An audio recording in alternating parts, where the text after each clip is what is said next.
Antes de começar, queria pedir para você se inscrever no canal e no final do vídeo, se o conteúdo for importante e relevante para você, deixa o like e um comentário, tirando eventuais dúvidas ou fazendo alguma sugestão para que a gente possa aperfeiçoar cada vez mais nossas aulas, e dessa maneira você ajuda a divulgar o canal e levar o conhecimento para outras pessoas também. Então agora eu te convido para que você venha comigo e vamos estudar juntos aqui mais um importante tópico da física.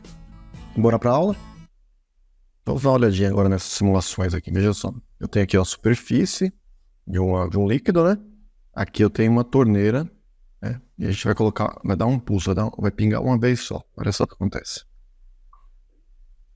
Você vê, eu tô olhando de cima. Se estivesse olhando num lago assim de cima, a torneira tá pingando e a onda se propaga. Olha lá, de novo, outro pulso. Então formaram as ondas, elas são circulares, né? Elas se propagam no plano, na superfície aqui da água. É uma onda bidimensional.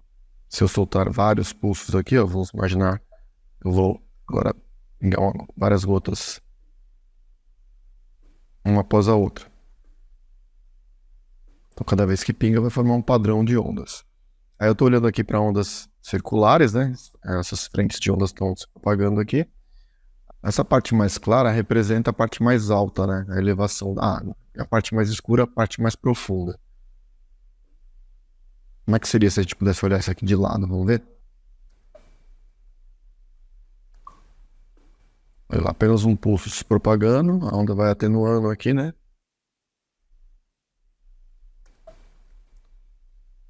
Se eu pingasse várias vezes, ó, deixar essa torneira pingando, então teria aquele padrãozinho de onda se formando aqui, olhando de lado, seria algo assim, né? Olhando de cima, seria dessa forma, e olhando de lado, dessa maneira. Outra coisa, vamos lá, perceba que se eu aumentar aqui, ó, a rapidez com que ela vai pingar mais rapidamente, ó. Eu aumentei a frequência com que a torneira está pingando. Vou colocar no máximo aqui, ó. Então note que as ondinhas vão ficando mais próximas umas das outras, né? Se eu diminuo a frequência,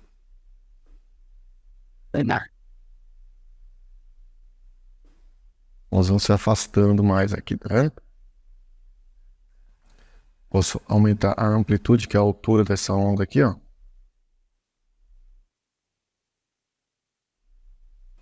Como se a gota fosse mais pesada, ou ela caísse de uma altura maior, vou formar uma onda maior. Se eu diminuo a amplitude, se fosse uma gota bem pequenininha ali, ó. Aí quase não forma uma ondulação, né? Aumentando a frequência, aumentando a amplitude. Se eu olhasse de cima, como é que ficaria? Olha lá.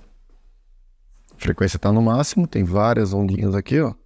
Se eu diminuo a frequência, perceba o que acontece, ó. Elas ficam mais afastadas.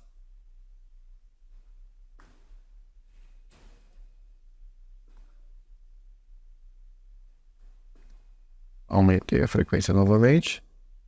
Agora eu vou diminuir a amplitude aqui, ó.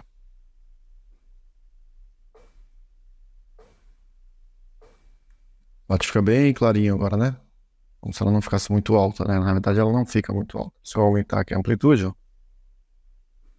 a parte clara fica mais forte, né?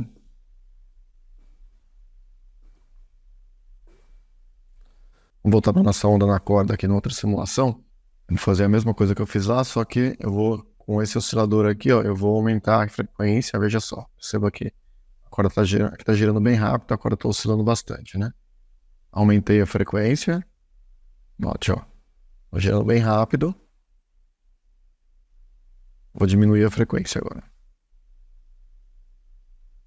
Olha só o que acontece. Vai ficar mais comprida, né? Olha. Vou deixar aqui uma frequência aqui mais ou menos. Aqui eu vou aumentar a amplitude. Olha a altura da onda agora. Percebeu que aumentou? Vou diminuir agora a amplitude aqui, ó. Bem baixinha a onda, né? Certo? Então vamos deixar aqui uma amplitude padrão para a gente discutir aqui algumas coisas, ó. Deixar com 80 centímetros. E vamos fazer o seguinte, eu vou deixar aqui com a frequência de 2 Hz e vou dar uma congelada aqui, ó. Eu vou paralisar essa onda aqui, eu vou dar uma pausa. Eu congelei a onda como se eu tivesse tirado uma fotografia no momento exato. Ela congelou, ficou dessa maneira. E a partir dessa figura a gente vai definir algumas coisas aqui. Eu vou colocar uma cópia disso aqui na outra tela e a gente vai identificar algumas características importantes sobre as ondas. Então aqui está a imagem, né, de uma onda, a onda congelada. A gente vai definir o seguinte, ó, a parte mais alta da onda, aqui, ó, a gente vai chamar isso de crista.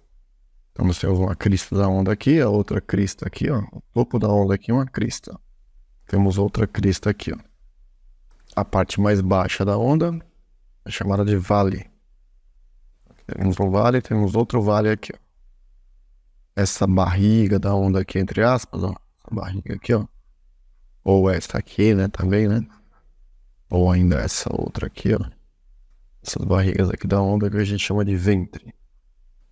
A altura de um ventre é a nossa amplitude da onda. Temos uma amplitude, temos a outra amplitude, e aqui também nós temos a amplitude da onda. A amplitude é a altura do ventre. Então A representa a amplitude da onda. A distância entre duas cristas consecutivas é o que nós chamamos de comprimento de onda. Vamos marcar isso aqui. O comprimento de onda nós vamos representar com a letra grega lambda. O lambda representa o comprimento de onda. Na realidade, o lambda também pode ser dado pela distância entre dois vales. Isso aqui também é um lambda. O lambda também pode ser determinado pela distância entre dois ventres consecutivos. Olha, esse ventre e esse ventre, né, até aqui, assim. Também seria um lambda.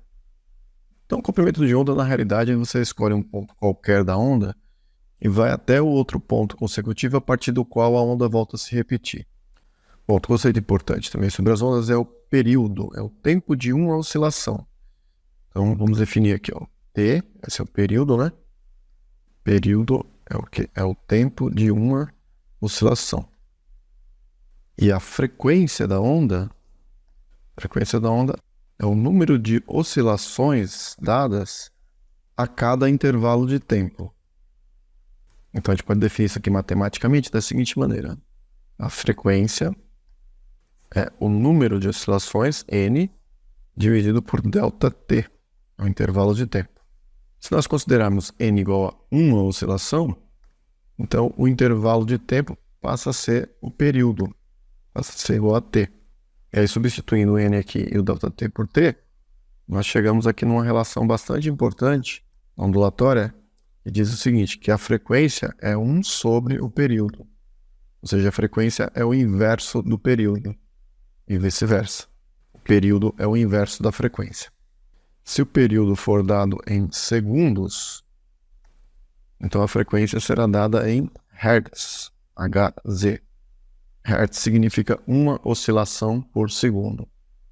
1 Hz corresponde a uma oscilação por segundo. E se o período for dado em minutos, então a frequência será dada em RPM, rotações por minuto. Então essa formulinha aqui é para relacionar o período e a frequência. E a relação mais importante na ondulatória, que é chamada relação fundamental das ondas, né? Relação fundamental da ondulatória, é aquela que relaciona as características da onda, o comprimento de onda e a frequência da onda com a rapidez com que essa onda se propaga, né? Com a velocidade de propagação dessa onda. Aí, com a relação fundamental é dada por V, que é igual a lambda vezes F. A velocidade de propagação é o comprimento de onda vezes a frequência. Essa relação aqui, ela sai, na verdade, na fórmula da velocidade média, né?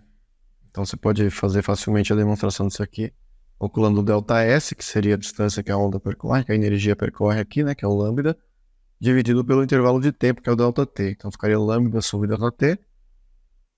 Como o ΔT é igual a T, né? Daria lambda sobre T.